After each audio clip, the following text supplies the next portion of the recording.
कहत कबीर सुनो भाई साधो, कहत कबीर सुनो भाई साधो, अरे कहत कबीर सुनो भाई साधो, कहत कबीर सुनो भाई साधो। साहब मिले सबूरी में, अरे साहब मिले सबूरी में, मन लागो यार फकीरी में, मन लागो।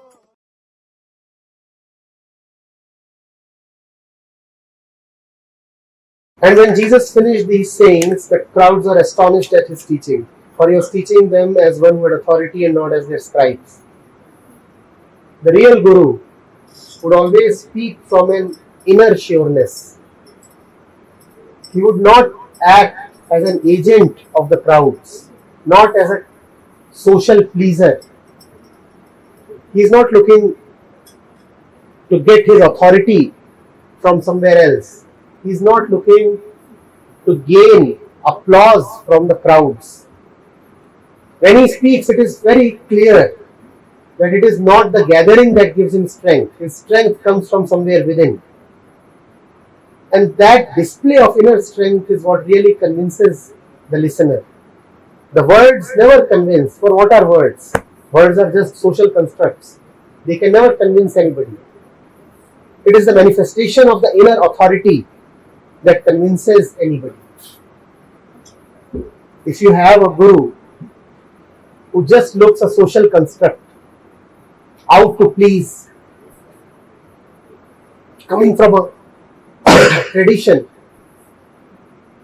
following a method that has already been in circulation, then that teacher carries no intrinsic authority. He is just repeating like a parrot what so many others and what the scriptures too have already said. If you are drawing your authority from the work of someone else, then you are not fit to be a teacher. The teacher is always original. His authority stems from within. He has a direct relationship with the truth, not a borrowed one. He will never say that I am the disciple of such and such person, who in turn was the disciple of such and such person. The real teacher will never say that. Did Jesus ever say that he is the student of such and such person, who in turn was the student of that and that? He says directly, I am the Son of God, full stop. And from there I get my authority, directly from God. So the real teacher can never belong to a tradition. The real teacher belongs only to God.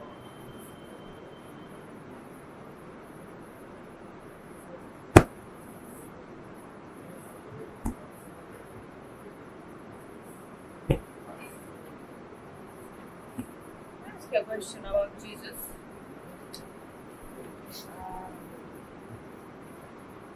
I heard that 14 years of his history are missing, and seems that he was here in the Himalayas to learn. Might be possible, but how does that matter? Yeah, just like Might be maybe possible. he got some teachings too. Might be possible. It's equally possible that he was roaming in the Antarctica. So, how does that matter? Jesus is not a product of his situations. It doesn't matter where he roams. He may roam in the Himalayas or in the Alps. The Himalayas do not make a Jesus. Jesus is not an evolutionary product. He is the direct son of truth. All this is just sensationalism. Did he come to India? Did he live in Kashmir? Do we have the marks of Jesus somewhere in India? All this is just gesticulation. The mind wants to have something to gossip, spiritual gossip. How does it matter? Never try to judge a teacher on his personal life, because you will never know all the facts.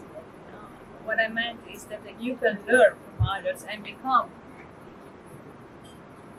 Is Jesus trying to hide something from you? Had this been important, that he has been learning from this and that, he would have disclosed. He is disclosing what he thinks is important for you to know. He is disclosing that he has direct authority from the truth. Had he wanted to tell you that coming to India is beneficial, he would have just said that in the Bible. Go to India, full stop. Bible starts and ends. Why are you so much interested in what Jesus did not say?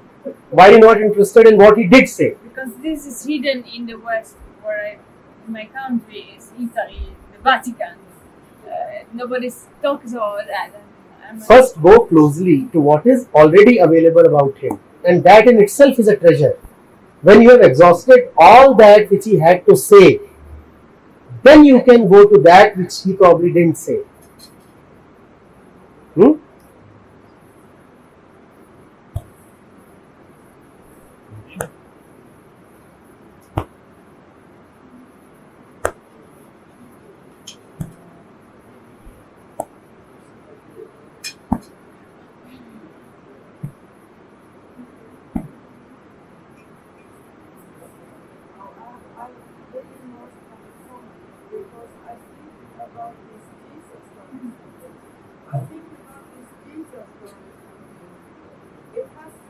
I think about?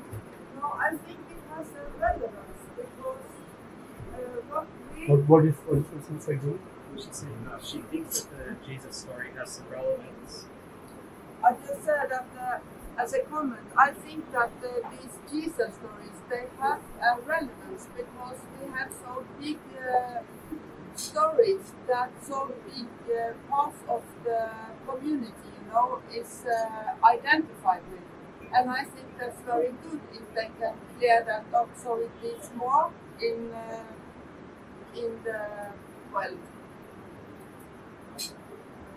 line with the truth. Is the truth about what Jesus did, what Jesus ate, or is the truth there in what Jesus wanted you to know? Yeah, but that's another thing. Like you have the Vedas, for example. Huh? Like you have the Vedas, Yes, for example, yes. and other stories. Yes. It has something to do about what kind of truth is it. In the Vedas and Upanishads, is the Rishi telling the student about his personal life, how old he is, where all he has lived, what is the name of his wife, what he eats, or is he talking of the truth? Should I be interested in the personal and demographic details of the Rishi? Or should I rather listen to what he's saying to me? No, but these things they have, for example, about... No, can you answer firstly what I'm saying?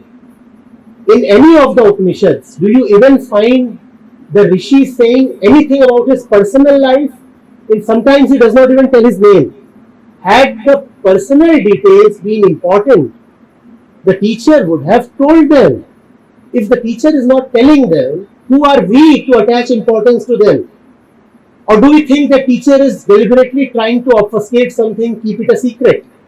But no, we want to peep into the life of the teacher, which is our normal tendency, just as we want to peep into the life of our neighbor.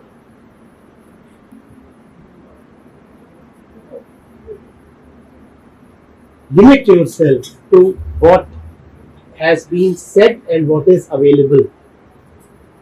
Do not become susceptible to voyeuristic tendencies. Otherwise, there is no end. How many wives did Krishna have? Was Krishna having sex with them? How come he had 16,000 wives and there are only 365 days in a year? There is no limit to where you can go probing into the personal details of a prophet's life. Where did he live? How did he eat? How was it that Krishna was born in captivity? How is it that just when he was about to be killed, there was a voice from the heavens? How is it possible that a little one was carrying the mountain on his little finger? There is no end if you are trying to seek pleasure in all these stories. Limit yourself to the Bhagavad Gita.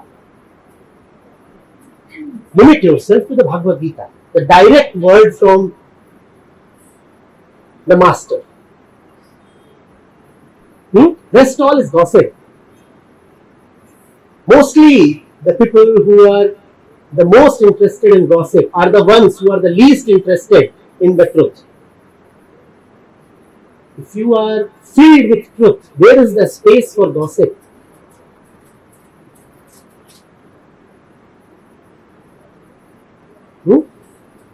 Here. So even Jesus pushed his own concept of ego aside. He said to them, that I can't remember exactly the quote, but he said, "The words that I speak are not my own, but are the words of the Father that dwelleth in me." So you look at that, he's saying it's the truth that's speaking through him. Jesus is saying, I'm not important at all. It's the voice of the Father that is coming through me. When he is putting himself behind, when he is saying, I'm not important, my personal life is not important, who are we to make his personal life important? Did Jesus really marry the woman that went around with him? Was she a prostitute? Was she still an active prostitute?